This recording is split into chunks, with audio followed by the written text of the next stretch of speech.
Shalom, selamat pagi Bapak Ibu, Saudara-saudari yang terkasih dalam Kristus dimanapun berada. Kita bertemu kembali dalam siraman rohani dalam channel YouTube HKBP Setia Negara pada hari Kamis 19 Juni 2025. Kita akan mendengarkan firman Tuhan.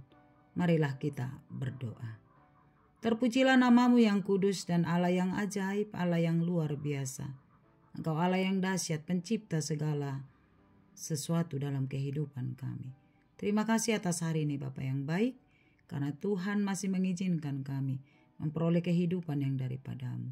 Biarlah seluruh kehidupan kami senantiasa memuliakan namamu. Kami akan mendengarkan firman-Mu.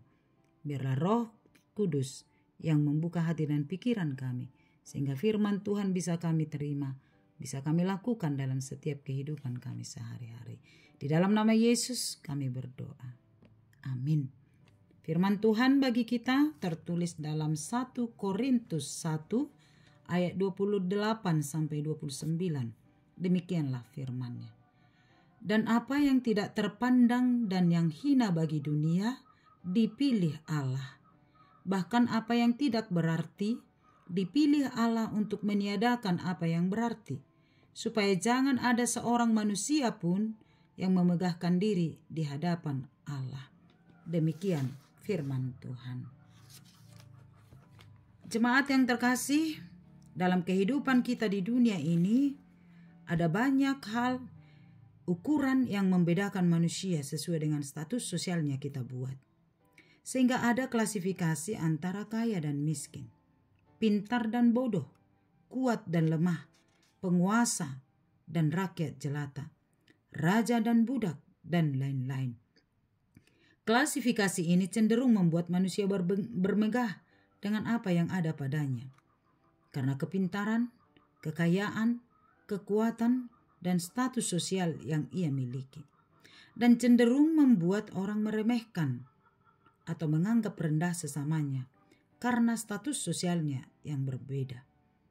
Namun sungguh indah firman Tuhan bahwa Allah menempatkan semua manusia sama berharga di hadapan Allah. Allah tidak pernah memandang orang dengan status sosialnya, sebab Allah mengasihi semua orang tanpa membeda-bedakan. Tuhan tidak melihat dan menilai seseorang seperti dunia melihat dan menilainya. Justru dalam pelayanan Tuhan Yesus, bahwa Yesus lebih peduli kepada orang-orang miskin, orang-orang yang dianggap bodoh dan termarginalkan di dunia ini. Tuhan justru mengasihi, memilih orang-orang yang dianggap tidak berarti, yang tidak dipandang, bahkan dipandang hina atau rendah, untuk melakukan pekerjaannya. Ini mengingatkan kita bahwa Allah tidak melihat penampilan luar atau kemampuan kita, tetapi Dia melihat hati kita dan kesediaan kita untuk dipakai oleh Allah.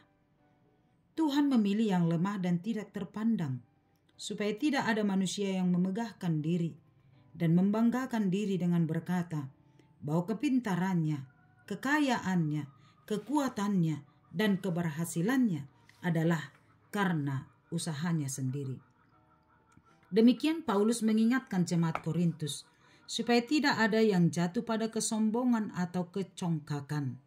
Sebab firman Allah berkata, apa yang tidak terpandang dan yang hina bagi dunia dipilih Allah, dan bahkan apa yang tidak berarti dipilih Allah untuk menyediakan apa yang berarti, supaya jangan ada seorang manusia pun yang memegahkan diri di hadapan Allah. Firman ini juga dinyatakan oleh Yesus, dan ini merujuk kepada salib dan kepada Yesus Kristus. Yesus yang tidak diterima dan tidak terpandang oleh dunia.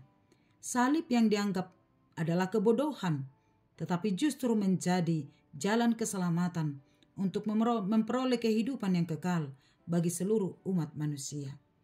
Firman ini menjadi sebuah pelajaran bagi kita untuk selalu rendah hati dan menyadari bahwa segala hal yang baik yang terjadi dalam hidup kita, segala pencapaian-pencapaian yang kita miliki dalam hidup kita adalah karena anugerah Allah semata, bukan karena hasil usaha kita atau karena kepintaran kita, sehingga tidak ada yang bermegah di hadapan Allah.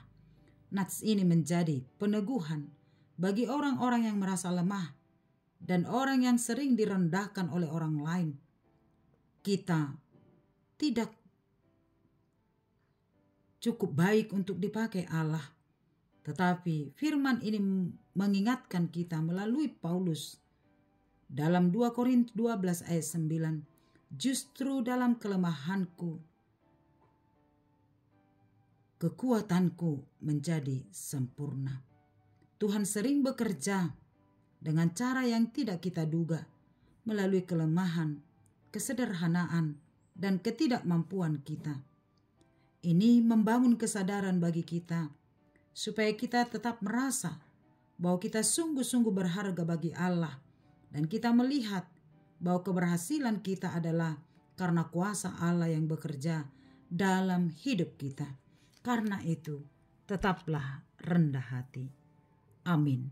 Terima kasih Bapa yang baik, kami bersyukur kepadamu.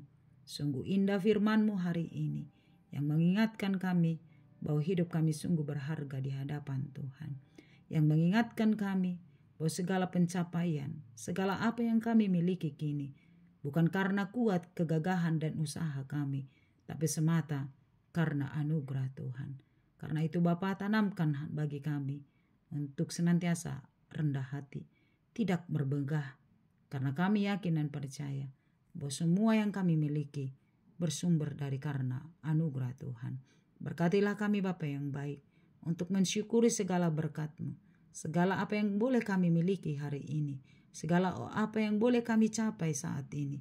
Biar semuanya itu kami persembahkan untuk kemuliaan bagi nama Tuhan dan menjadi berkat bagi sesama kami.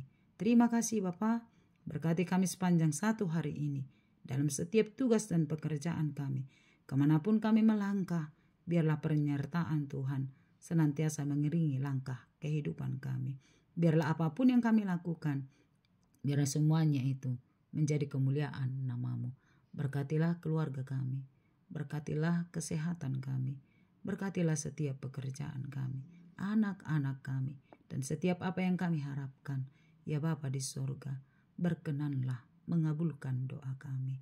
Berkati jemaat Tuhan yang sedang sakit, mari Tuhan pulihkan, mari Tuhan sembuhkan. Biarlah kuasa Tuhan nyata dalam kehidupannya.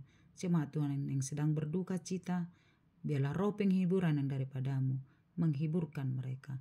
Jemaat Tuhan yang sedang berulang tahun, Tuhan berkati, Tuhan beri panjang umur, kesehatan, kelanggengan dalam rumah tangganya, sehingga setiap kehidupan mereka menjadi sukacita bagi sesama dan kemuliaan bagi nama Tuhan.